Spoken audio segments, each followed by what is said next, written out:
Yeah. All right.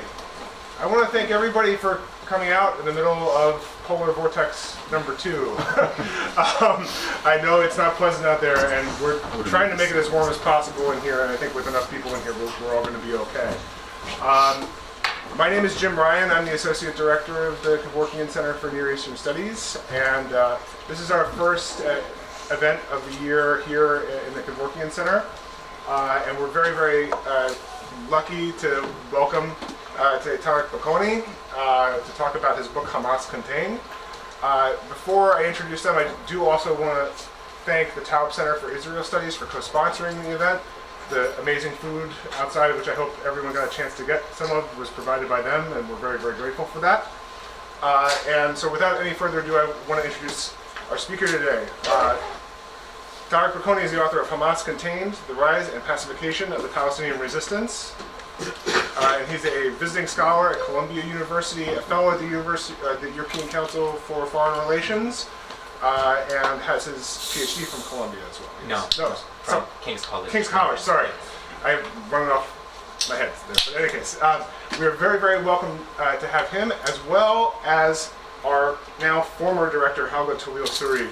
Helga Tawil-Suri is the past director of the Kevorkian Center and a professor in the Media Communications and Culture department in Steinhardt here at NYU. She's a media scholar. She's worked extensively on Palestine throughout her career. For most of the people here, I feel like she doesn't need much of an introduction, but she's going to act as our discussant and moderator today. If you haven't joined us before for a book talk, I just want to briefly state a few things first. The format for this is going to be more of a conversation. Tareq is going to introduce the book for 15 or 20 minutes, some major themes. Helga is going to provide a 10-minute commentary. They're going to have questions and answers between themselves for about another 30 minutes or so, and then we'll open the floor to questions. After the event, I encourage you guys, if there's any food, please eat it. And also, we have a few copies of the book for sale after the event at the discounted price of $20. We will only be able to accept cash or Venmo, both old and new ways of conducting currency. All right, without any further ado, thank you so much for being here, and please join me in welcoming Tareq Baconi and Helga Tawil-Suri.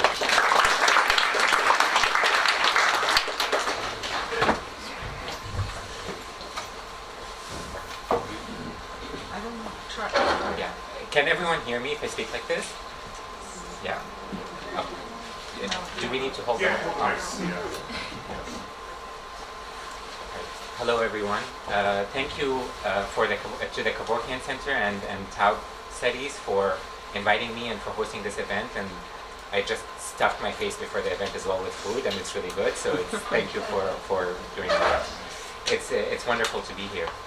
So I thought that maybe for the next 15 minutes or so, I'll give a brief background on the book and why I wrote it and what I was hoping the book would do. And maybe go through a few themes that I grappled with that I think are present throughout the pages of the book, and that probably opens up some opportunity for a good debate and Q&A session afterwards. So in many ways, this book to me was a bit of a personal project. I started this book in 2006 as a way of learning more about my own family history. I am Palestinian and I grew up in the region, and I wanted to learn more about an issue that I had grown up with socially, that I wanted to learn more about academically. I wanted to study this history and to grapple with the literature that surrounds the question of Palestine. And I started this through a master's degree and then a PhD program around 2006, 2007. So this was a time when Hamas was coming into power. It was elected in 2006 into the Palestinian Legislative Council. And in many ways, this felt to me like a very opportune entry point into the question of Palestine. So the movement has, as many of you know, a lot of inconsistencies. This is a movement that is dedicated to armed struggle against Israel, while at the same time is the administrator of a massive social welfare program that looks after thousands of Palestinians. It's an organization that is dedicated to an Islamist ideology that has the Quran as its constitution, that at the same time is one that is committed to the democratic political process. So there are a lot of inconsistencies within the movement, and this felt like a good entry point into the question of Palestine and into understanding the contemporary history of Palestine. And so that's how the my PhD project really began and culminated in this book about 10 years later. And what I think the book does is that it offers a 30-year history of Hamas from the perspective of the movement itself. So this period covers 1987 to 2017. Those are the 30-year. That's the 30-year period that I look into. And this is not a comprehensive history of that period. It's a history of that period as seen from Hamas's perspective. So the material in the book relies almost exclusively on material published by Hamas, either to its constituents or to its internal leadership and internal rank and file. So the material that I review in the book is almost exclusively Arabic source material that I collected in archives in Lebanon, in Jordan, and in Palestine, in the Gaza Strip, as well as interviews with Hamas. So I interviewed Hamas across different levels of seniority within the organization, but as well as to sort of take a representative sample of the members of Hamas that I interviewed. So that included members within the occupied territories, as well as parts of the external leadership in Qatar and Syria and Lebanon and Jordan. And so what comes out is really Hamas's counter-narrative, Hamas's own articulation of this transition that the movement went through from being fundamentally a military organization in the 1990s through to what we see today, which is an organization that is a governing entity in the Gaza Strip. And so this is the sort of the key entry point into the book, into understanding what the book is hoping to do. So as you might imagine, the story that comes out of something like this is a bit more complicated than the typical narrative that particularly a Western audience would see of Hamas, which is obviously one that is either of Hamas or the Gaza Strip, which is to see both in relatively reductionist terms, to see Hamas as a bloodthirsty terrorist organization committed to Israel's destruction, and the Gaza Strip as a humanitarian catastrophe. And often the discourse, particularly from the West, is one that is simplistic in that way. And I think that the book, I hoped, would make some kind of intervention and to put forward a more nuanced view of events and a more nuanced appreciation of Hamas as a political actor, which is very much active and present within the Palestinian territories. And as such, it follows that the picture that emerges is quite complex, and I want to talk about 5 main themes that, for me, are central to what this book is doing, and are central themes that I grapple with. And I'll just sort of give a couple of minutes on each of them, and then maybe we can sort of bring that up in the Q&A. So the first theme that I think is relatively obvious for many people here would be the tension between Hamas's Islamism and its nationalism. And this is a theme that continues to define a lot of the ways that Hamas is dealt with and understood as a movement. And they're often seen as being in conflict with each other. That Hamas is often seen as an Islamist movement, one that belongs to the Muslim Brotherhood, that is committed to an Islamist ideology that's regional, that they want to reproduce the Khilafah, the Caliphate, and that comes at the expense of its Palestinianness, that the movement isn't necessarily seen as a Palestinian movement or a movement that is grappling with the question of Palestine, but rather as an Islamist movement. And one of the main interventions, one of the earliest interventions I make in the book, is to push back against that and to reclaim Hamas and place it squarely within the context of the Palestinian the Palestinian nationalist struggle. So for me, Hamas is in many ways a continuation of Palestinian nationalism that had emerged obviously before the founding of the State of Israel, but more recently after the PLO made concessions in 1988. So the PLO, for 3 decades before Hamas, had committed itself to the use of armed struggle for the liberation of historic Palestine. And in 1988 made significant concessions in recognizing the State of Israel and accepting the possible self-determination of the Palestinian people on 22% of the land of historic Palestine. Hamas, in many ways, emerged as a movement that would continue the political ideology of the PLO, but in a different framing. So whereas the PLO emerged at the time of anti-colonialism throughout the world and waged a revolutionary struggle globally, Hamas emerged at the time of Islamist resurgence regionally. And it defined its goals of liberating historic Palestine in an Islamist framing. So in many ways, I read Hamas as a continuation of Palestinian nationalism and the rearticulation of political drivers and political demands that had failed to be grappled with and that had failed to be addressed at the time of the PLO. So the major transition point for me being 1988, when the PLO made significant concessions towards Israel that Hamas refused and continues to refuse to this day. So it's a continuation of that kind of political ideology in a different garb or in a different framing. So that's sort of the first main intervention that I make in the book, to bring Hamas back squarely into the question of Palestinian nationalism. The second one sort of follows on from that, which is to look at the way that Hamas deals with armed struggle. So often we think of Hamas as a movement that uses armed resistance or military resistance in a way that is irrational, or in a way that maybe undermines the Palestinian cause. And through exploring the ways that Hamas deals with its military tactics, one of the main things that struck me when doing this research was how strategic the organization was, and how calculated it was, and continues to be, in how it uses force and how it uses military aims. So if we look at Hamas in the 1990s, we see an organization that is committed to one thing, which was to undermine the peace process and to undermine the continuation of the Oslo Accords. So throughout the 1990s, Hamas carries out suicide bombing campaigns throughout the occupied territories and throughout Israel with a very strategic goal, which is to undermine any kind of success on the negotiations. And it succeeds. In many ways, obviously we know now in retrospect that the Oslo Accords were problematic for a whole host of reasons. But Hamas was instrumental in derailing a diplomatic process in the 1990s. We look at Hamas in the early 2000s and we look at it in the context of the Second Intifada, and a different picture emerges. Hamas is no longer looking to derail a diplomatic process. The process had already been derailed and the Oslo Accords had failed to reach any kind of conclusive outcome by 1999.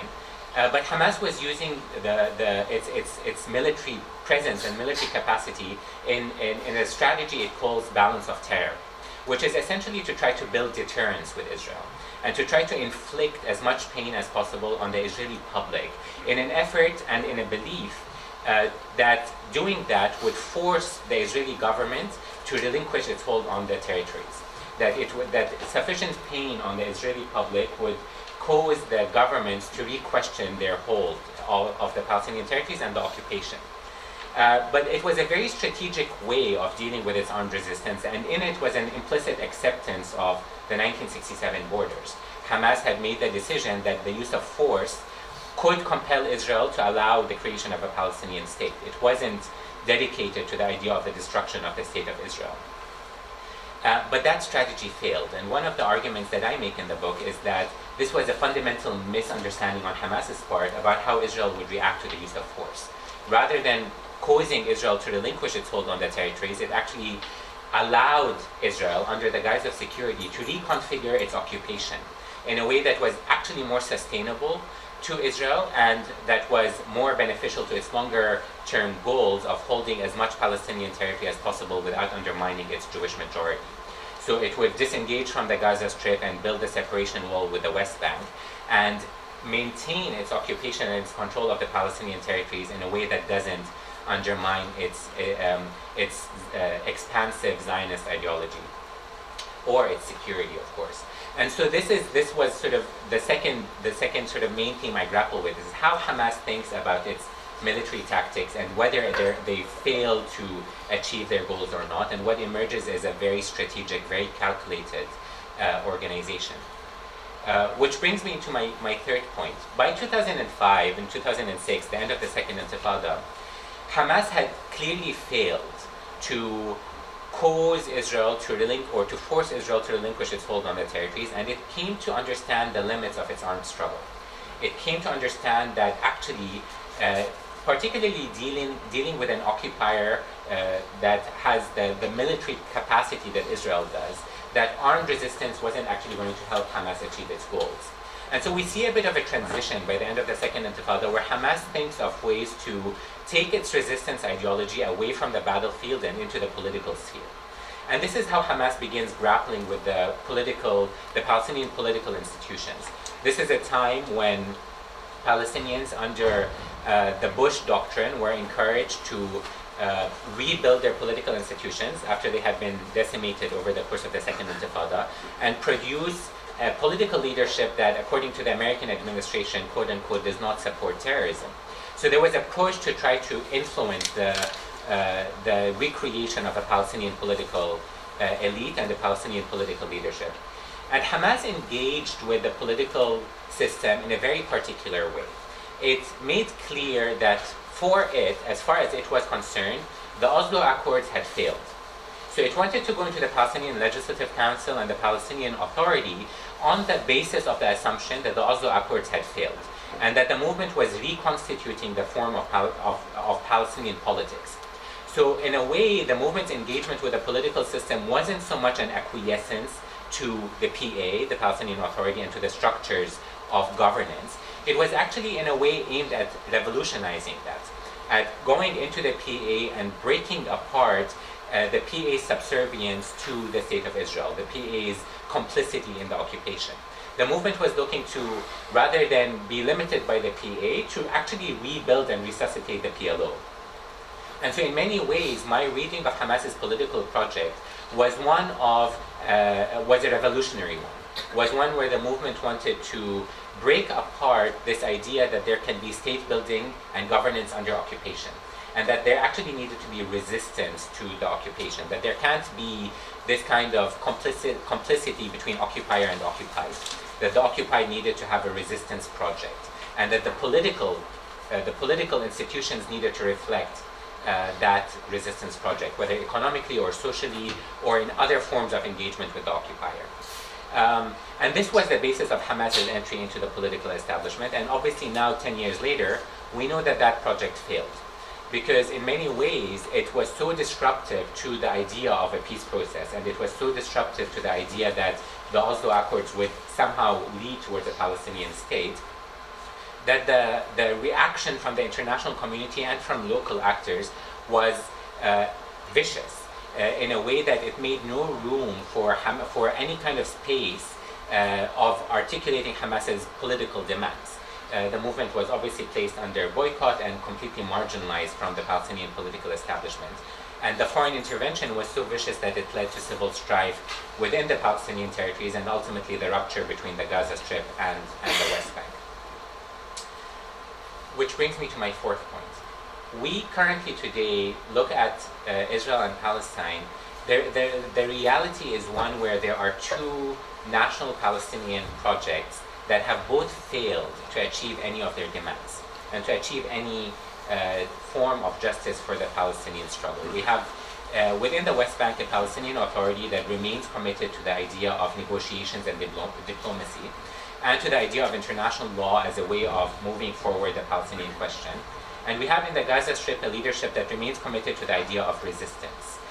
Both have failed to get any concessions from Israel, and Israel continues to manage the Palestinian territories in a way that's really quite sustainable, and is possibly in no need of being changed. There's complete division, and there's a failure to change the balance of power on the ground. The argument I make in the book, and this I think is the main argument that the book hopes to make, is that Hamas's presence in the Gaza Strip, Hamas's containment in the Gaza Strip, is fundamental for the current reality to be sustainable. Under Hamas's governance of the Gaza Strip, Israel has been able to justify and legitimate policies that it has had towards the Gaza Strip that predate Hamas by decades. So the Gaza Strip is a place where 2 million Palestinians live. 2/3 of them are refugees from what is now the State of Israel, and 2/3 of them are therefore refugees that demand the right of return. And the Gaza Strip has always presented a problem to the Israeli project, to the Zionist project and to Israel, because it's been a source of resistance military and otherwise, to Israel. And it has been a demographic threat, because maintaining 2 million Palestinians under Israeli control threatens to offset Israel's Jewish majority over the entirety of the land of historic Palestine. So since the 1950s, Israel has carried out a huge number of, or a significant number of policies in terms of trying to deal with the threat that the Gaza Strip represents. Since 1948, we've had 12 wars waged by Israel on the Gaza Strip. We've had policies of closure, policies of blockade, policies of restrictions of movement. Before Hamas had even come into being, the Gaza Strip was seen as a fidayin's nest, in reference to the PLO fighters that were carrying out attacks against Israel from the Gaza Strip. Fast forward 4 decades, and we have the Gaza Strip being seen as a terrorist haven. So the issue is, in many ways, the Gaza Strip itself, rather than Hamas. But Hamas has become a very good fig leaf that allows Israel to maintain policies of isolation. So now it's clear Israel has to maintain the Gaza Strip under blockade because the Gaza Strip is a terrorist haven. Israel has to preemptively carry out military assaults on the Gaza Strip because the Gaza Strip is a terrorist haven. So in many ways, Hamas has become the perfect alibi that justifies a lot of the tactics that have actually informed Israeli policy for years before Hamas came into being. So one of the questions that I raise in the book and that I try to answer is, the common understanding is that the Gaza Strip is under blockade because of Hamas. But I would venture in the book and say, actually, perhaps it's Hamas that's under blockade because of the Gaza Strip.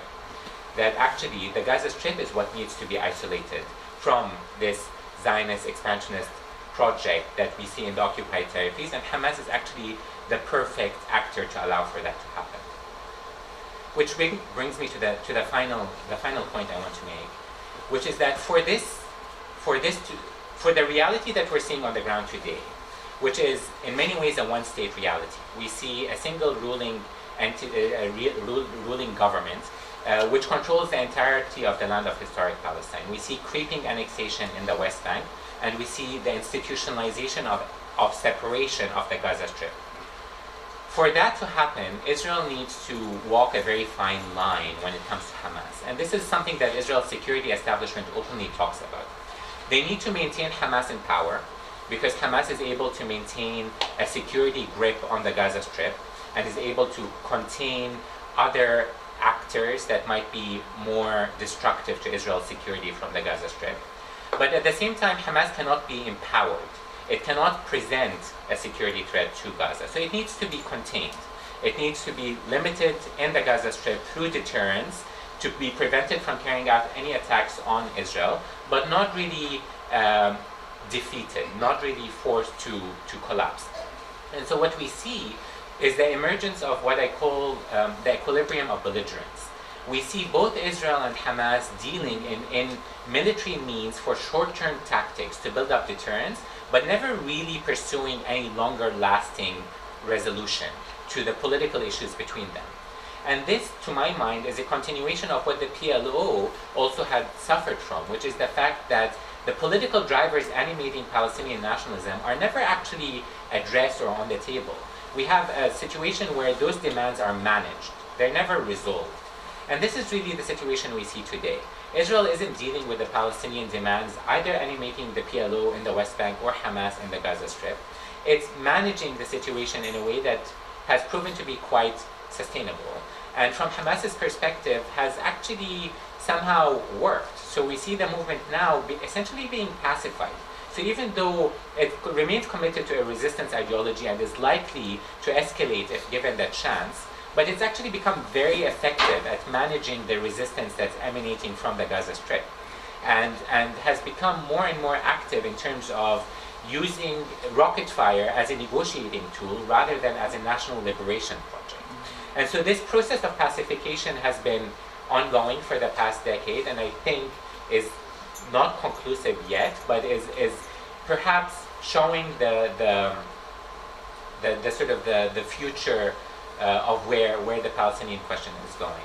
And I'll end by just saying that I think now we're at a moment of transition, especially in the Gaza Strip, but in terms of the Palestinian question more broadly. And we see that most clearly in the Great March of Return, which is a sort of a fundamental reformulation of the way that the Palestinians are perhaps articulating their demands and mobilizing for their demands. And the way that Hamas has dealt with the Great March of Return is also perhaps an indication of how the movement is also rethinking some of its own political thinking as well.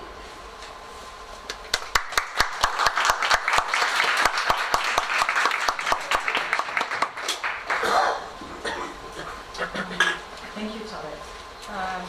So I had the pleasure of reading the book cover to cover, including geography and all of that. So I don't know how many of you in the audience have had a chance to read it, but I do recommend that you do, obviously. I wasn't actually prepared to provide 10 minutes of commentary. That would be really awful of me. But I will say a couple of quick things. I mean, one, I think, I'm the type of person who writes in my book, and I kind of destroyed it along the way, but that's a good sign.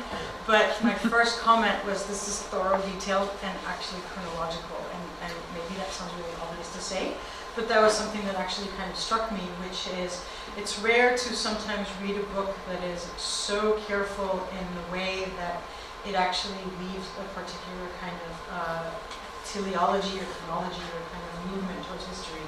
And what I mean is, I was trying to explain this to Tareq earlier, and I still don't know if I can explain it, but it reminded me a little bit of like trying to watch my children grow, which is you can't really see them grow unless you sort of step away and kind of look at them, I don't know, every 5 years, every 10 years, every 20 years.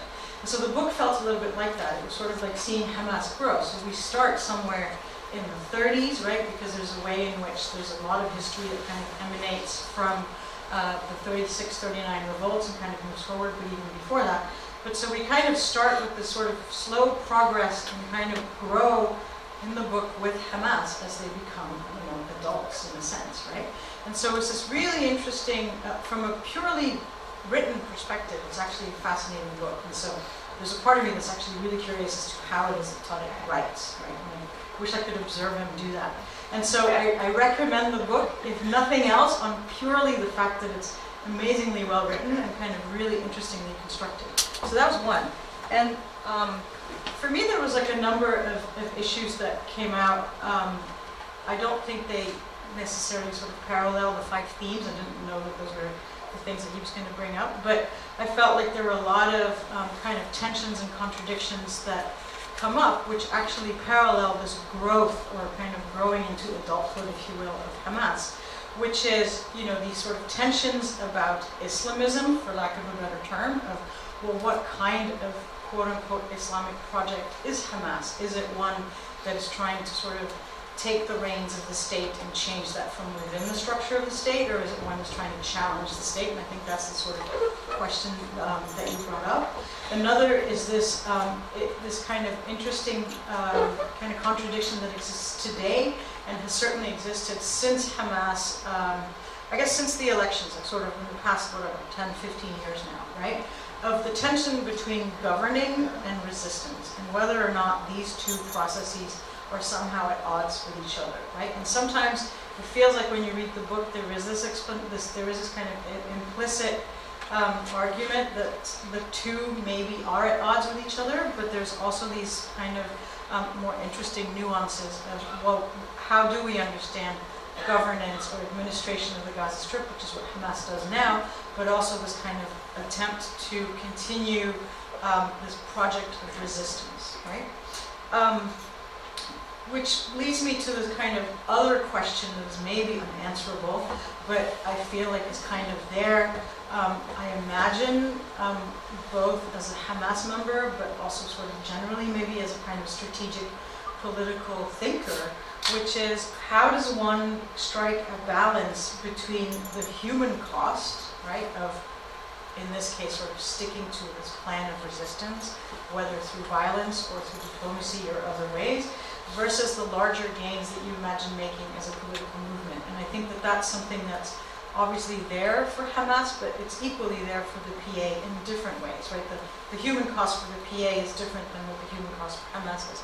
And that's a tension that I think was kind of prevalent in the book for me, but maybe I kind of wanted to hear more about that. And there were sort of 2 other things that were really interesting for me in the book. One was this kind of the shadow or the echo of the PLO of the 60s, right, or the 50s, 60s, 70s, of the kind of, the height of anti-colonial struggles, and to what extent Hamas is a kind of continuation of that under, as you said, I think, a different garb or slightly sort of different semantics or under a different framework, right?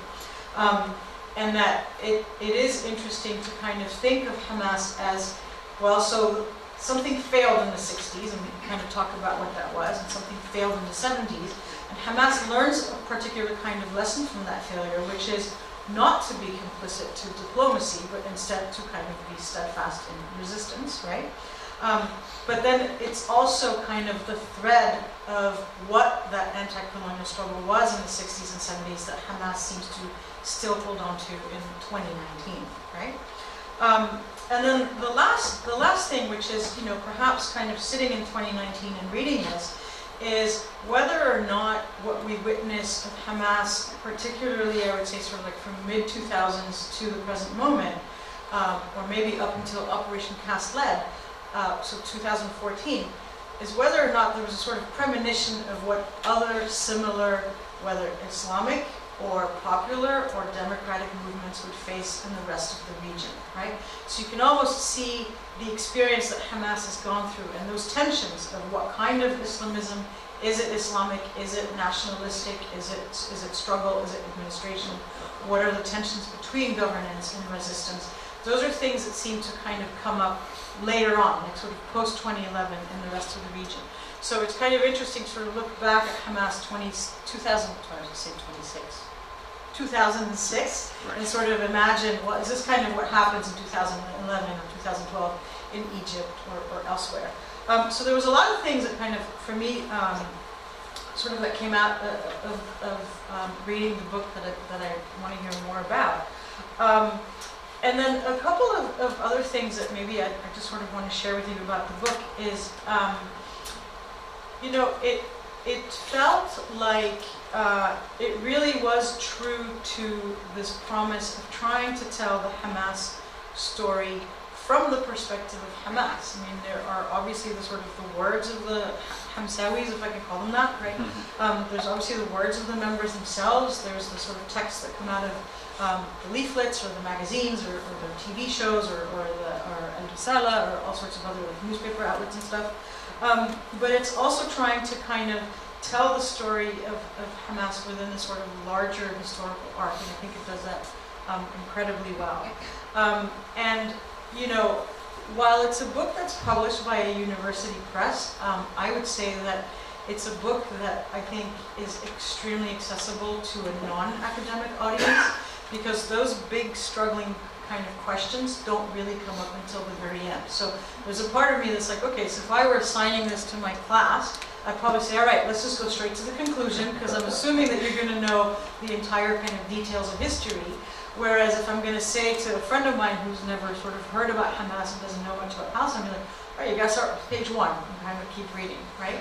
So it kind of does a really interesting kind of work for both a kind of a popular reading, a kind of long form journalism. I don't mean that in an offensive way whatsoever, but more as a kind of a praise.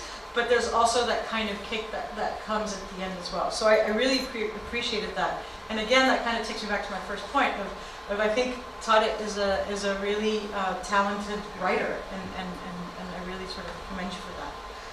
So those are really kind of my quick, hopefully that was quick, comments, right? I guess, there's a part of me that almost wants to start with the question of imagining I'm one of the students that's sitting in the audience, right?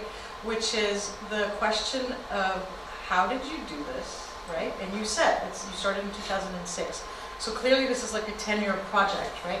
But I was wondering if you could kind of tell us more about the actual ways in which you did this, right? It's clear that there's an astounding amount of research. There was like thousands of documents that you went through and archival records. You obviously went to Gaza to talk to Hamas members. You were also in Qatar, in Lebanon, in Jordan, and elsewhere. But I kind of was hoping that you'd maybe sort of tell us a little bit more of how did you start? How did you organize all of these different threads that you were trying to pull together? How much time did this take? Did you already know ahead of time what you were looking for, or did things emerge in the process of doing the research? Thank you, first of all, for your comments.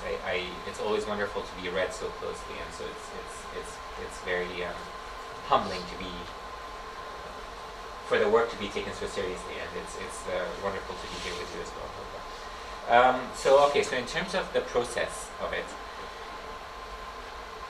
in many ways, this was a process that was driven by practicalities. I didn't know what I would end up finding, so it was a process of being led by the material that was falling into my lap, so to speak. But it was also a question of dealing with one of the questions that really shaped the way that I approach the research is accessibility. So to give some context, a lot of the material that obviously Hamas produces is within the Palestinian territories. And as a Palestinian who grew up in the diaspora, I didn't have access to any of that material. For the first half of my PhD program, I had a Jordanian passport and wasn't allowed into Israel or the Palestinian territories. So a lot of my research had to contend with that practical limitations, which of course raises questions about the production of knowledge and who has access to be able to narrate and who has access to be able to tell certain stories and certain academic productions. For me, I felt like it limited my understanding of the movement, obviously because I wasn't on the ground, but it also shaped the way that I approached my research. So the first half of my research was very much focused on accessing archives about Hamas and meeting Hamas's members in the diaspora. So I did a lot of archival work within the Institute for Palestine Studies in Beirut, for example, has a huge collection of material covering everything that comes up around the question of Palestine. So that to me was a linchpin of my research in many ways. But also interviewing Hamas's members abroad. And this, as Helga said, we're in Qatar, in Syria, in Jordan, and in Lebanon. And the approach that I took was I was very clearly methodical in the sense that this is a huge amount of material that we're talking about. So Palestinian Muslima, which is one of the main archives that I look at, is a monthly publication by Hamas. So this is a monthly publication for 30 years. And so there's a huge amount of material to be read and to be analyzed and to be processed, and there needed to be, in the most boring of ways, a process for me to be able to collect all that material. So I did a lot of literature around discourse analysis, around how one would read certain materials critically, around how one would understand and explore the way that organizations or people use certain words, what are phrases or words loaded with in terms of meaning, in terms of understanding, in terms of implicitly conveying certain messages. So there was a lot of of trying to understand how I engage with and deal with the text itself, which was fundamental to the way of, or to what Helga said was my promise at the beginning of the book, that this is trying to grapple with understanding what Hamas is saying and trying to say, rather than imposing on it my own value system. And as much as anyone can be objective versus subjective, this was something that I was very aware of and consciously trying to deal with. But apart from the textual analysis, there was a very clear attempt to try to give a platform for Hamas's members and leadership to say what they needed to say. And so there was a very active interview process where the interviews were semi-structured interviews, and I would go in with a clear set of questions, but also let my interviewees and interlocutors say what they wanted to say and lead the discussion and lead the debate. So the first half of the research was in many ways dealing with that externally, outside of the occupied territories, and getting to know these individuals, getting to know these members of the organization, while grounding myself in the literature they produce as an organization, in terms of their knowledge production and in terms of their thinking, and very much trying to immerse myself into their center of gravity, rather than being on the outside looking in, trying to understand how they're grappling with some of these questions. By 2014, after Operation Protective Edge, I was naturalizing as a UK citizen, and the irony of getting a British passport to go to Palestine was not lost on me. But using the British passport, I was able to gain access into the Palestinian territories and into the Gaza Strip.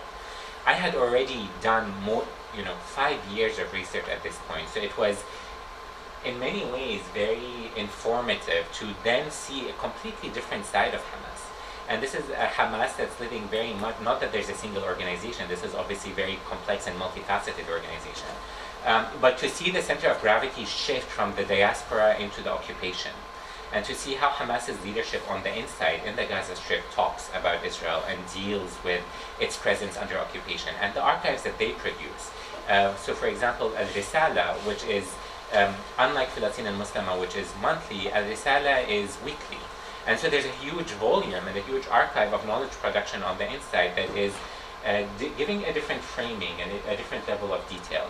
And so I went through the same process again, but at this point I already had a much stronger understanding, a fundamental understanding of Hamas. So rather than being led by the material, I think I was a bit more proactive in seeking what answers I wanted to get.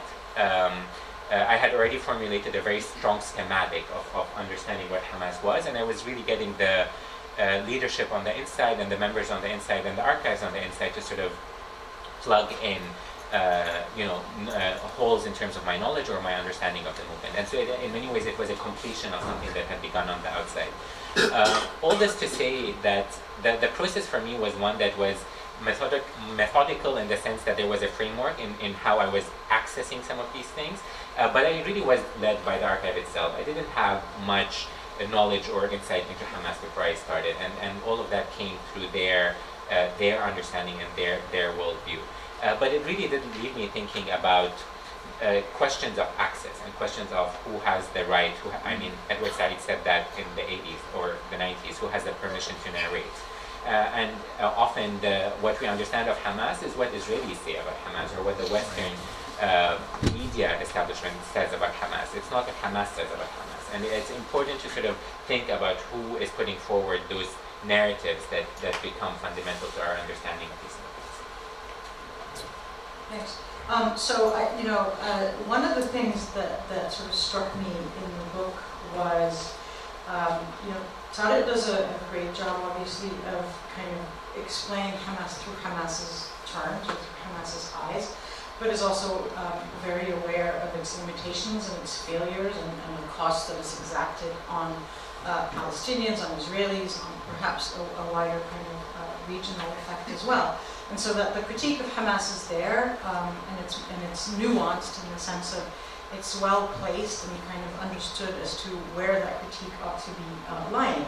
But one of the things that was kind of striking in this kind of like warped sense sometimes made me laugh, and I thought of, do you guys remember when George W. Bush was president, like Yamahna, the days of George W. Bush's presidency compared to today? But anyways, he would he would do these sayings and he always used to mess them up, right? And there was that one of like, fool me once, shame on me, fool me twice, and it was still shame on me, right? Well, one thing that seems to kind of happen here is that as you read this sort of history, it seems clear that oftentimes there are two other parties that are always sort of very involved here. One is Israel, which is itself also kind of not this behemoth, right? It is a behemoth, but it's not this kind of, hegemonic thing. There's Likud, there's labor, there's all sorts of things going on, right? But there is this kind of the Israeli approach to Hamas, and the other is the PA. And both seem to have this kind of somewhat George W. Bush delusion of, if I keep trying the same thing, maybe the same result is going to happen, right? And if the saying is that, well, actually, if you keep trying the same thing, you keep expecting the same result, you're actually pretty stupid, right? And so if you read the book, right, you kind of get the sense of, all right, so Israel tries something, it doesn't work out, but a few months later it tries again, and surprise, it still doesn't work out, right? And the same thing with the PA.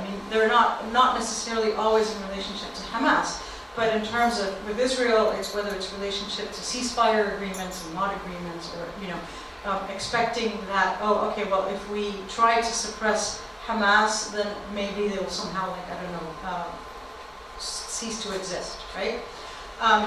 Whereas the PA, it's like, if we give negotiations one more chance, maybe we'll actually get something next time, right? So here we are, 70 years later, and we're still trying, and no one has seemed to learn the lesson.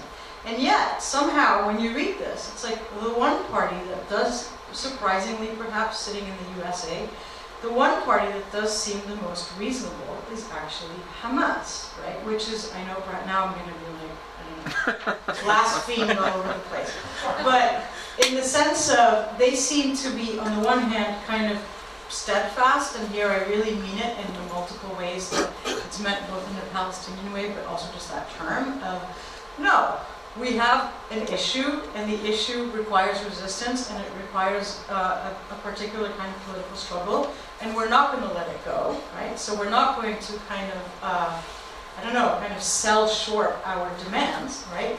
But at the same time, there is this kind of willingness to slightly tweak, but continuously tweak where it is that they stand, and kind of recognize that their tactics, maybe not their overall strategies, but their tactics have to change, which is not really how neither Israel or the PA is necessarily portrayed here. So I'm just sort of wondering if that was just my own reading, or if you kind of felt a sense of that, or whether there's a way to sort of explain how it is that Hamas somehow seems to be the kind of most rational player here. In that, is it because it's marginalized? Is it because it gets a view from the outside, so to speak, or how else you might explain that?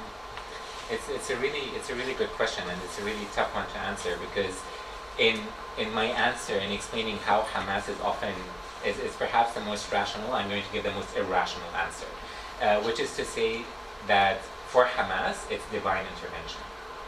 As in, let me elaborate on that. Hamas, I agree with you entirely that in many ways is steadfast in all the ways that matter. So ideologically, I don't think Hamas has necessarily made any concessions over the past 3 decades. I think Hamas is ideologically consistent in a way that the PLO hasn't been. And the PLO has made significant concessions, as it did, as I said, in 1988. Hamas has been ideologically consistent. It's very clear what Hamas's political project is. It's the use of armed resistance to liberate Palestine, and that means the entirety of Palestine. Now we can talk about what that means in terms of Israel, and it actually gives a much more sophisticated answer than the destruction of the state of Israel. But that's what Hamas's ideology is, and it has been consistent. But it's very pragmatic, and it's a movement that's a grassroots movement, so it's very connected to the population that it oversees, and it gets a lot of its sort of immediate reactions to certain events from the population. So it is able to tweak its sort of short-term practice in ways that would allow it to survive and would allow it to strengthen itself without undermining its long-term ideology. But the reason why I say divine intervention is because the reason that it believes it can do that is very much rooted in its Islamism. It very much believes that there is divine intervention, that it will be able to react to certain developments that are happening regionally or locally or internationally by waiting things out. So even if things don't work out for them in the short term, there is a belief that in the long term, this project will work for them.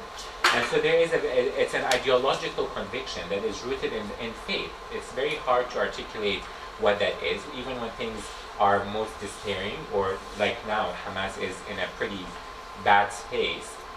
There is a fundamental belief for the most part, in many of the people that I interviewed, that this is just the way it is and things will get better.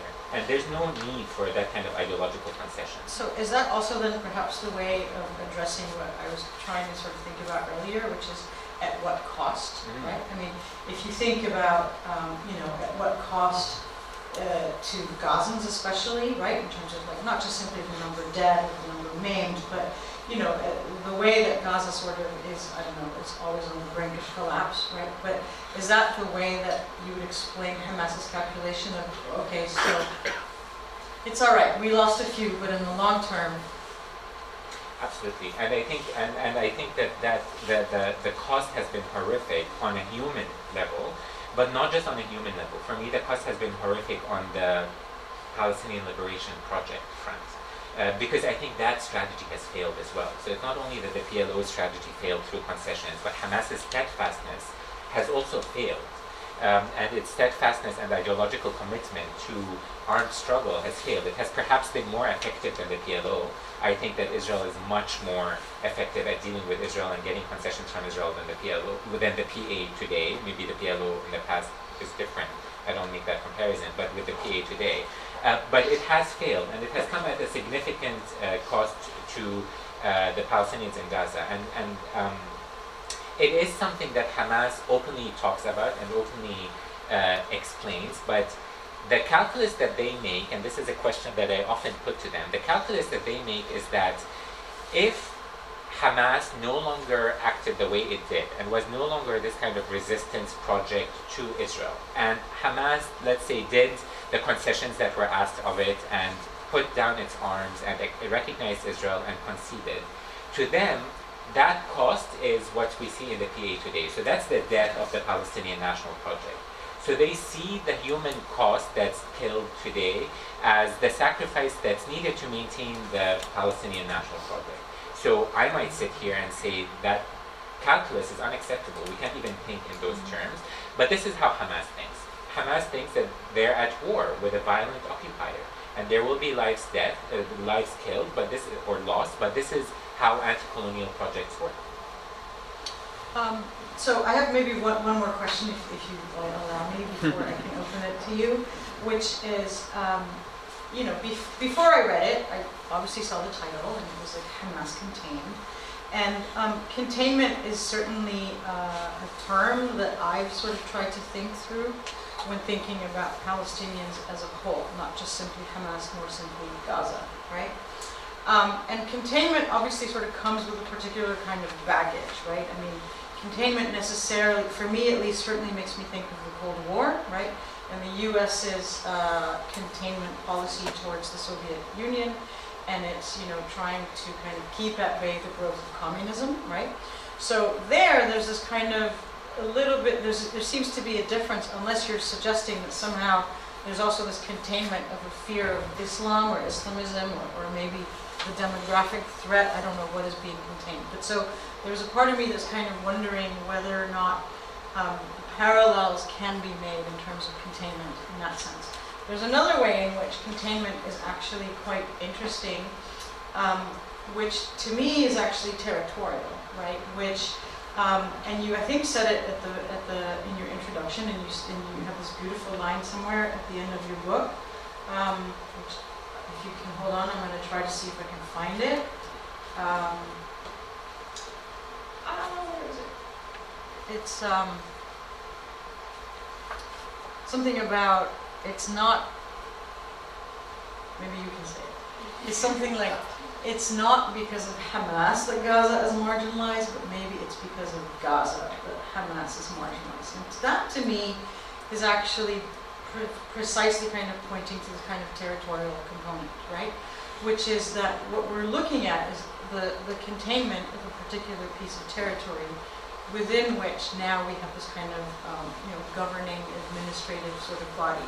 But containment here is also something that seems to be happening across Israel-Palestine. I wouldn't just say simply the occupied territories, right? But so that you have the containerization, and here I mean territorial as well as in all of these other facets of the Palestinian political body and of Palestinians in general. And so part of me just sort of wonders whether you thought about, on the one hand, the kind of, the Cold War precursors to that term, but also whether you can push the kind of territorial aspect and that line that you have, right, whether you can kind of unpack it a little more for me. Yes, so for me, the containment was very much geographic. I do think that the other elements you talked about the fear of the spread of Islamism and the fear of the spread of Hamas's resistance project are very much part of that containment, and they are secondary, and I'll talk about them. But primarily the containment I meant was geographic, territorial, because as I said, I think that for me the most important intervention that I hope this book is making is to break this idea that the Gaza Strip is under blockade because of Hamas. Based on my reading of the situation, I believe strongly that even if Hamas were to be removed tomorrow, somehow the blockade will continue. And the Gaza Strip will continue as a strip of territory that is isolated, that is maintained as separate, because of what Gaza is. Because of the demography of Gaza, because of the ideology of Gaza, because of who's living in Gaza, and what threat that presents to any kind of Israeli government hoping to maintain control over the West Bank without undermining its Jewish majority. And so in that sense, Hamas can be any actor that is present in the Gaza Strip, but the fact that it's an Islamist actor, the fact that it's an actor that's committed to armed resistance, allows Israel to maintain Gaza as separate. And so Hamas's containment becomes fundamental. It becomes a prerequisite to any kind of state expansion that Israel might have in the occupied territories. So that's a very territorial element, right? And that's the containment I talk about. And you see the way that Israel and the PA, through their security coordination, deal with Hamas in the West Bank. It's one where it's of repression and expulsion and imprisonment. So there is a fear, of course, of spreading Hamas's ideology beyond the West Bank. So that second element in terms of trying to contain an ideology is very much present. And for the broader region, the idea of an Islamist party coming to power and being elected democratically is something that's threatening. It's an existential threat. So there's a kind of containment of that as well, to show that the people, that if we have free elections, don't elect an Islamist government, because this is how the international community will react. So there is the containment of an ideology, but for me the fundamental argument here is the containment of territory, and that is to use Hamas to justify the collective punishment of 2 million Palestinians, to justify the blockade, because it becomes acceptable. You know, if you look at the discourse of every military assault on the Gaza Strip, the discourse of mostly American commentators is, well, what would you do if there were rockets falling on your cities? So that discourse enables Israel to get away with things that are under international law a violation. And so Hamas becomes the perfect fig leaf for that. It's a territorial question, but Hamas's ideology allows it to happen. So that's the containment aspect of it.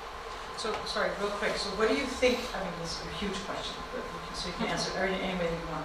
But what do you think the lessons, quote, are in the rest of the region, right? What has Hamas been the harbinger of?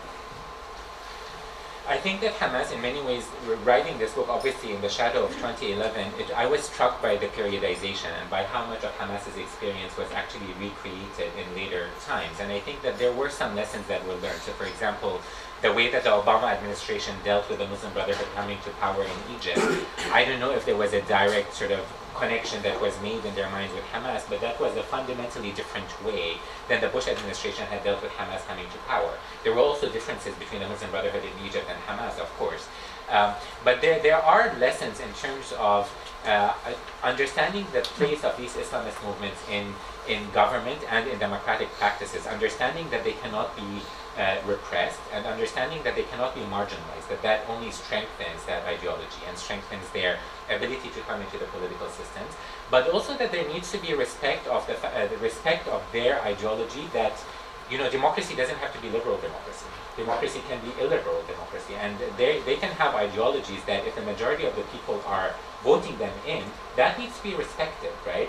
And so Hamas in many ways showed the destruction that would be wrought by marginalizing these movements, by thinking that you can suppress them. And this is something, so if we look at the blockade today, I mean, to go back to your point about insanity, doing the same thing over and over again and expecting different results, the blockade is still in place.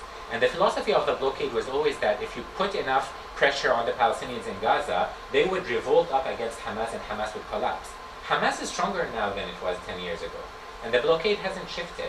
There's still a belief that you can undermine the power of these parties through marginalization. And I think that's fundamentally misreading the power that these parties have. The more they're marginalized, actually, the stronger they become. All right, so I think we can take a few questions. Do you prefer multiple questions at once or just one at a time? It's up to you. It's up to you. You're the one that's answering. Okay. Multiple. Okay, so let's take 2 or 3 questions. Yeah.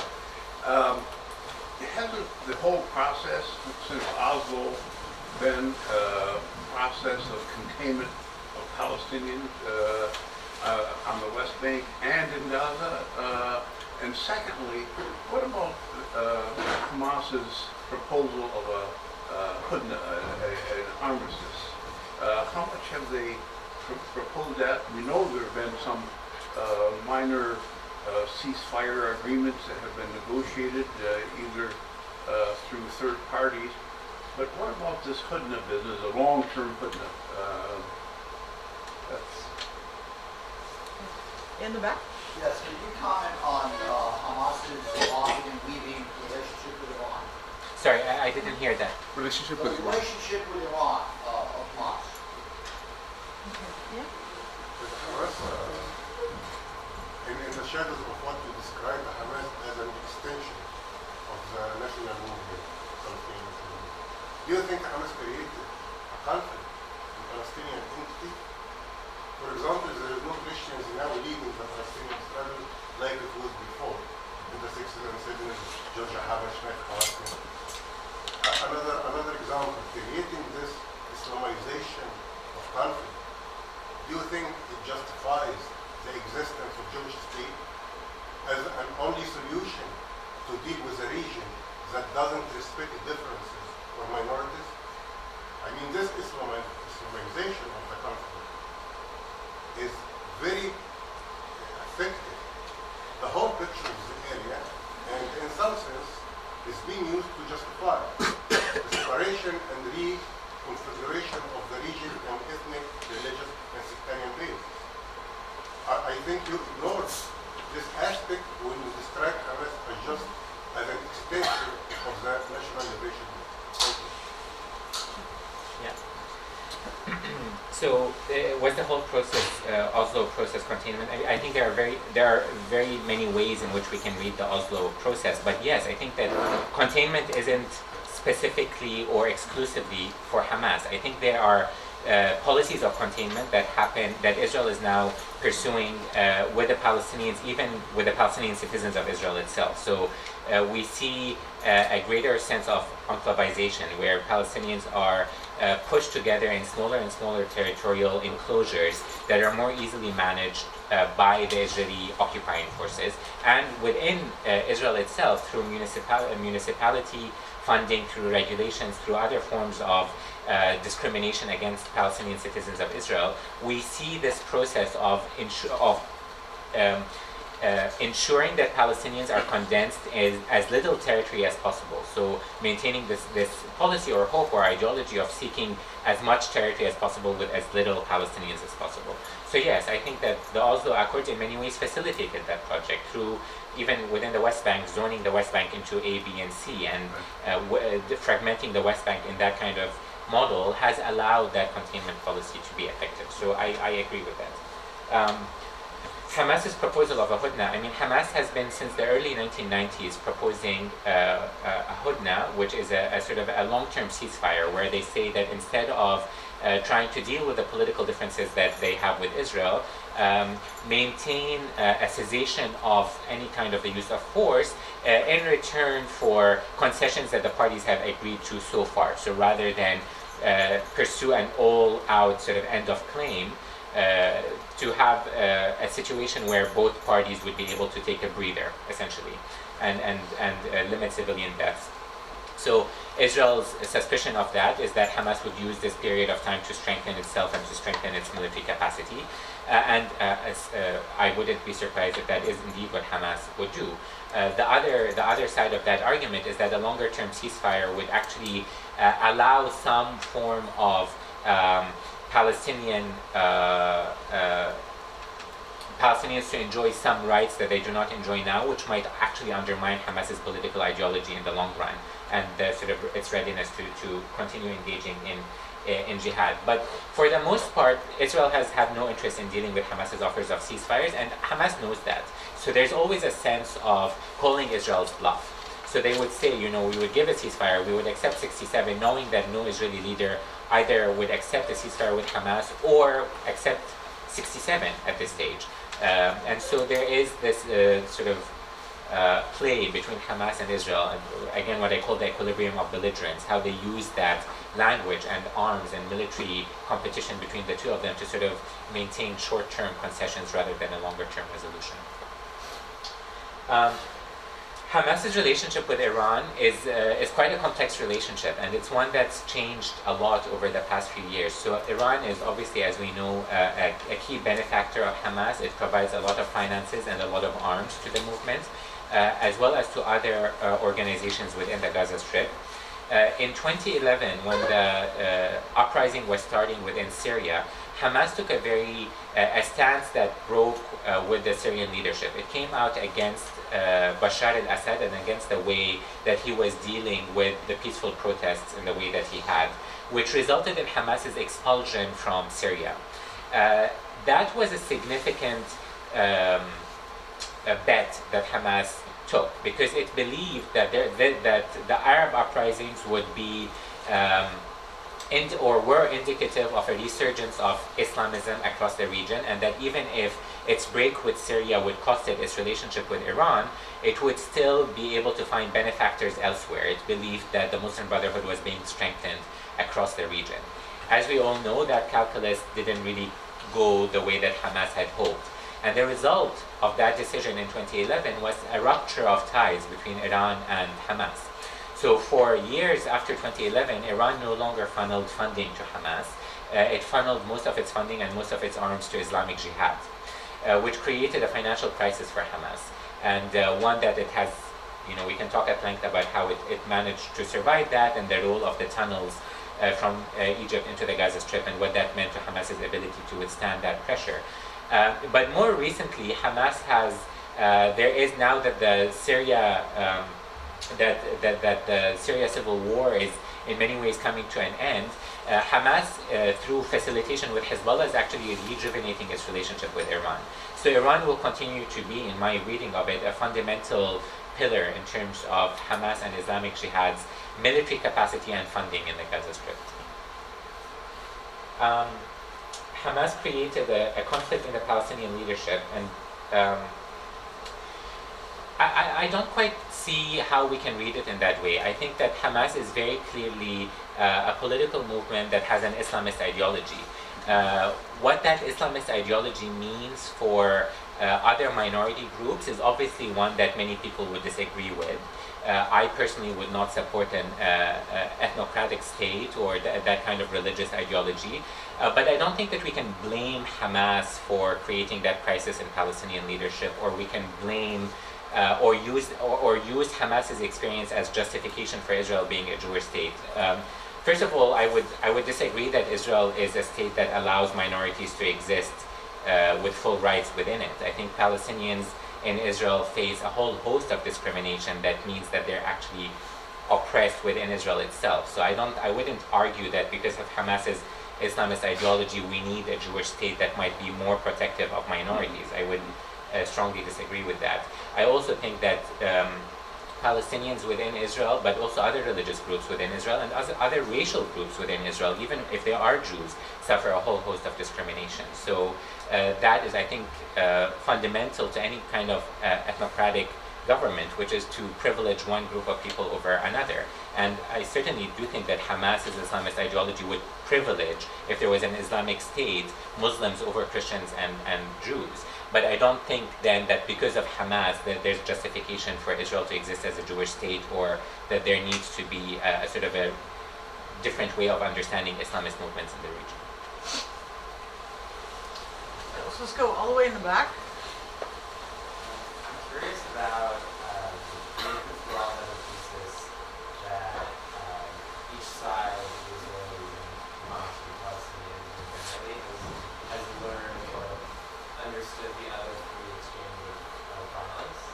And so I'm curious over time, in the initial conflicts in Gaza, how Hamas has changed from Israel's use of massive force, what sort of is understood from the use of that violence and pacifism. Yeah. Thank you very much. I have two questions that links what you said in the discussion, actually. You say Hamas is an anti-colonial sort of movement, non-aligned, that sort of thing, and very much the spirit of what the PLO used to be on the one hand, and then also take the idea that Hamas is very pragmatic, and that over the years that it's been active, we've seen this reasonable, perhaps, pragmatic approach to the geopolitics of the region. How then can we understand the Great March of Return perhaps symbolizing, but also a movement away from anti-colonial struggle in the conventional sense towards a more sort of civil rights, anti-apartheid struggle. We've spoken about this before, but there is a one-state reality right now, full of what we want between the river and the sea, and so what we're seeing is a shift in the Palestinian discourse away from this anti-colonial, liberatory, emancipatory model, which was aligned with colonialism as its center, to actually how can we integrate one-state model and anti-apartheid struggle. And so when we look at it like that, what is the role of Hamas, and has Hamas failed to be reasonable or pragmatic from that perspective, and can it survive if that is where the movement ends up going, into this anti-apartheid framework? And I guess if we can just focus for a minute on what the Great March of Return and how Hamas has dealt with it, or the lack thereof, what does that indicate for where Palestinians in Gaza understand their emancipation as opposed to what Hamas understands as emancipation? And if you have time just to comment also on how effective is it that no one in the international community engages with Hamas? I mean, I know informally a lot of diplomatic missions in Palestine are very, very frustrated by this, but since Likud has never acknowledged 67 as the border, and yet Hamas has, that double standards, how does that play out, and what has to happen for that to change? But only if you have time. That's the first question. Yeah. Okay, so what has Hamas understood from its use of violence in the Gaza Strip? So I do think that the way that Hamas thinks of its capacity to get concessions from Israel has shifted. I think the main fundamental shift was from the Second Intifada through to its blockade in the Gaza Strip. In the Second Intifada, there was a genuine belief, as far as I'm concerned, within Hamas's leadership that if you inflict sufficient pain on Israel, they will withdraw from the territories. And this mirrors what a lot of militarized organizations and anti-colonial movements believe, that sufficient pain and sufficient force would force states that are democratic in many ways to hear their public's discontent with the continued occupation and pull back. This wasn't the case with Israel. It actually forced more of an entrenchment, more of an invasive occupation by Israel and the reconfiguration, as I said, a disengagement from Gaza. So Hamas's belief in the ability of its suicide bombings to get that kind of transition, political transition within Israel, failed. What came in its stead is a belief that Israel only responds to force. So if you want, it will never respond in terms of ending the occupation, but it will respond in terms of short-term concessions. So if you want to be able to negotiate with Israel, whether it's on prisoner exchanges or on entry into the Gaza Strip or on access into the blockade or on any kind of minor concession that doesn't challenge the overarching Israeli hegemony over the Palestinian territories, the only way to get that is force. That diplomacy never works. If you look at the PLO, they never get concessions from Israel in the current state of affairs. And that's a lesson that Israel has actually reinforced, because it's true. If you look at the past 10 years, Hamas was able to get the biggest prisoner swaps. It was able to get major concessions from Israel that the PA hasn't been able to receive. And so that is the way that Hamas thinks of its use of force now. It's no longer about, for the movement, it's no longer about ending the occupation. It's rather about bidding its time. So using force to get short-term concessions, to get small victories, and continue holding its ground until a tipping point is reached.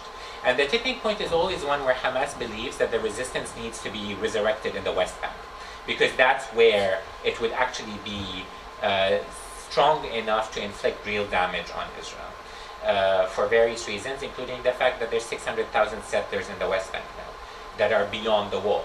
And so the way that the Hamas has sort of uses its military arsenal today is different, but it is within the context of that. So use force to get short-term concessions.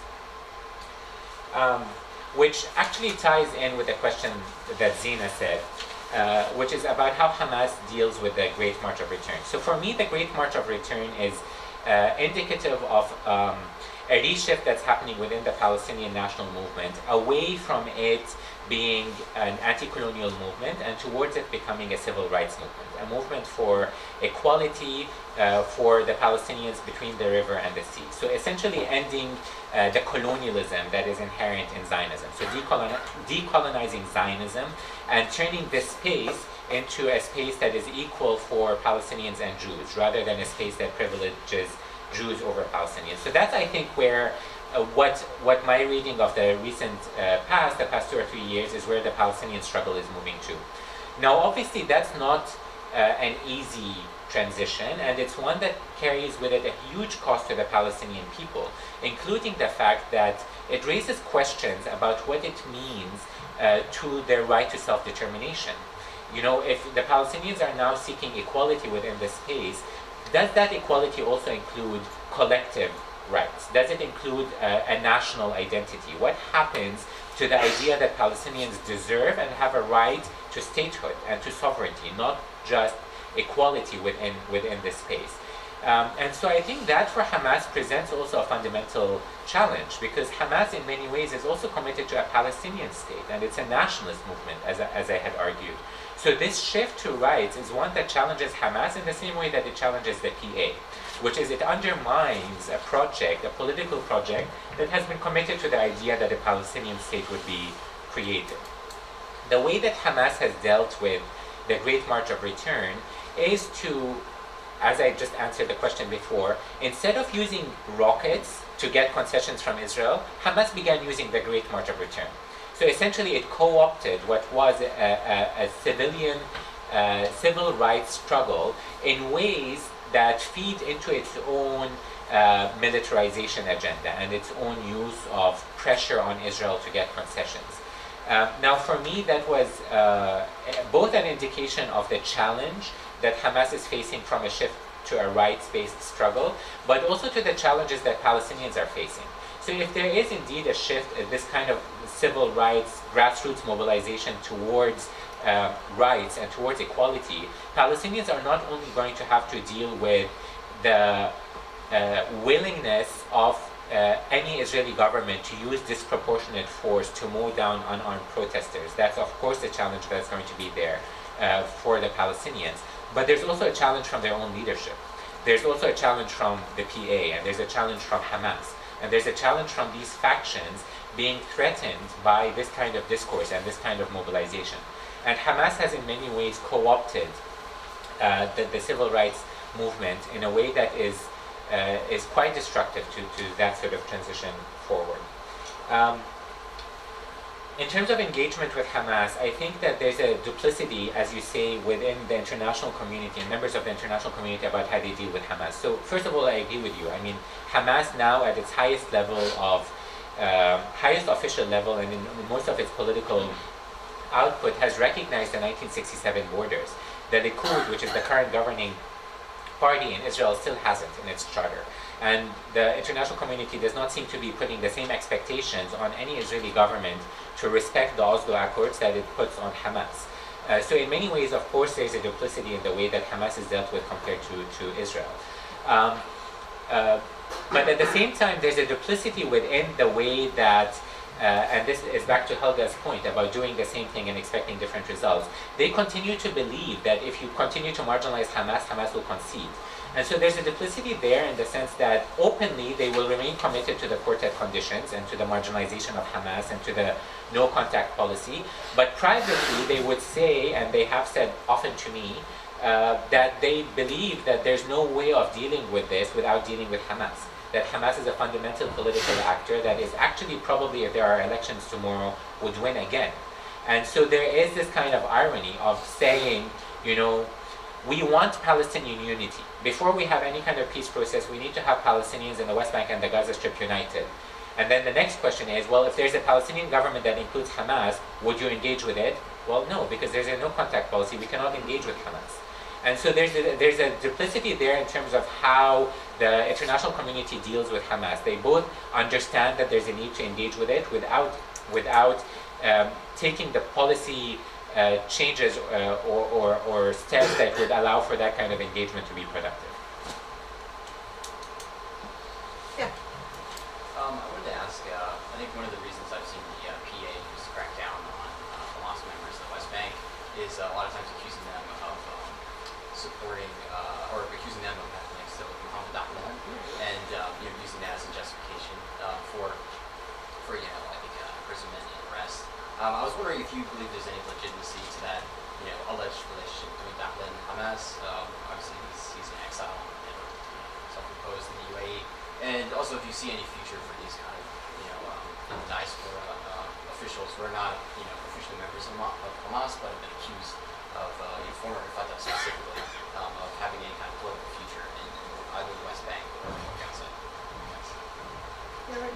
Yeah, and I'm just curious, always a somewhat similar question, but so you called your book Hamas Contained, but do you see any containment of Hamas from within the Palestinian body politic? Because what I remember when Hamas ran for elections, actually Israelis opposed it, but Condoleezza Rice wanted it to show that this is truly democratic. The West could never imagine that Hamas would win. And they thought it was so contained internally, politically, that it was an impossibility, and this was just for the show.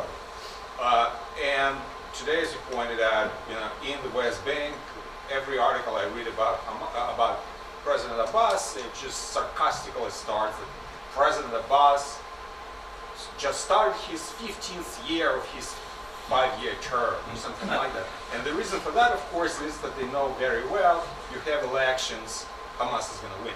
So I'm just wondering, about the popularity and non-containment of Hamas from within the body politics of Palestinians, and why are they so popular, given that it's very hard to imagine that they're going to bring any victory.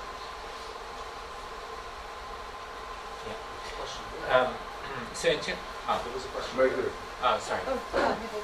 Another aspect of containment here, I think, maybe the time aspect, which is, it seems to me like both Hamas and the coup, the Israeli government for a while now, has the same kind of horizon, time-wise. Let's maintain this or manage this as long as we go until a tipping point, which will work for us. And so I wonder if that's another containment aspect that you're thinking about. Great. So in terms of Dahlan, so the PA has been cracking down on Hamas for longer than the rapprochement between Hamas and Dahlan. So it's just the most recent excuse for the crackdown that the PA is carrying out. But that is not to say that it completely is inauthentic. There is a rapprochement between Hamas and Dahlan, which is incredible to think about given the history between Dahlan and the movement in the Gaza Strip. So Dahlan now is representative of a faction within. So I think his political platform is called the Reform Movement, I think it's a reform movement. Anyway, so he's indicative of a break within Fatah between those who are committed to the Palestinian Authority and to Abbas's project, and those who believe that Fatah essentially needs to be revolutionized back to the old Fatah, back to the sort of Fatah of the 1960s and 1970s. And Dahlan represents the latter, and he's a significant threat, obviously, to the PA, which means that any kind of affiliation with Dahlan within the West Bank is cracked upon heavily. But there's truth to that, because Dahlan has been investing a huge amount of money within the Gaza Strip, in refugee camps in the Gaza Strip, to try to get more constituency behind him in the hope of running for a future election. Now, do I think he has a chance of running? I don't know. I think my sense is that he has much more of a following in the Gaza Strip from where he comes from compared to the West Bank. I don't think he's been able to develop any kind of constituency support in the West Bank. I also think that there's huge political inertia against him coming into power, because the people who are probably likely to take on after Abbas are within Abbas's camp. So I don't necessarily think that he is able to come into the way that he would have liked, but I certainly think that's his aspiration, and renewed relationships with Hamas are fundamental to that, I think. Yes, so in terms of democratic elections, and yes, there is containment internally within the Palestinian house, I think, when it comes to Hamas. The Bush administration at the time did favor the kind of engagement that Hamas would run in the democratic elections to give them the truth that they are democratic elections. But that was based on an assumption that Hamas could never win. And unfortunately, not only was there a complete inability to expect that outcome, that failure to deal with Hamas's strength as a political party or to address Hamas's popularity continues today. So I live in Ramallah today, and I have a lot of conversations with PLO and PA officials, and the disregard they have to Hamas's political strength is staggering. So they believe today, if we have elections today, that everyone will vote Hamas out. That Palestinians in Gaza cannot wait to get rid of Hamas, that they would vote for Fatah. It's a fundamental misreading, and this goes to the first intervention that I wanted to make, of Hamas as a national political party. They continue to see it as an Islamist party that doesn't have a place in the Palestinian body politic, that doesn't have an ideology that Palestinians relate to. When the truth of the matter is that most Palestinians would not relate to Hamas's Islamist ideology, I think that's correct, but they relate to Hamas's political project, and that's a project of resistance. And so when you look at polls coming out of the Gaza Strip, so for example in 2014, in Protective Edge, support for Hamas was about 35%. Support for resistance during the 51 days of the war was 92%. So it wasn't about Hamas, or it wasn't about Hamas's Islamist ideology, it was about Hamas's political project. And that still has appeal to the majority of Palestinians today, given that the diplomacy and negotiations haven't actually led anywhere.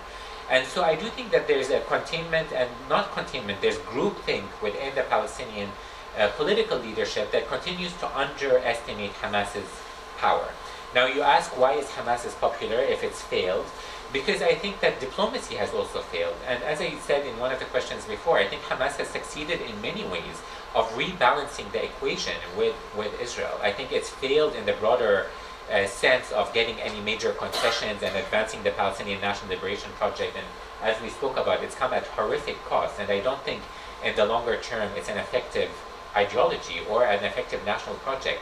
But compared to the PA, which is seen as not only complicit with the occupation, as the same arm of the occupation, Hamas is one that gives many Palestinians dignity, and the sense that actually they are resisting, and they are saying that they refuse this kind of complicity with the occupation. So it's this short-term element of it's at least standing up for our rights, even if it's not getting us anywhere in the longer run.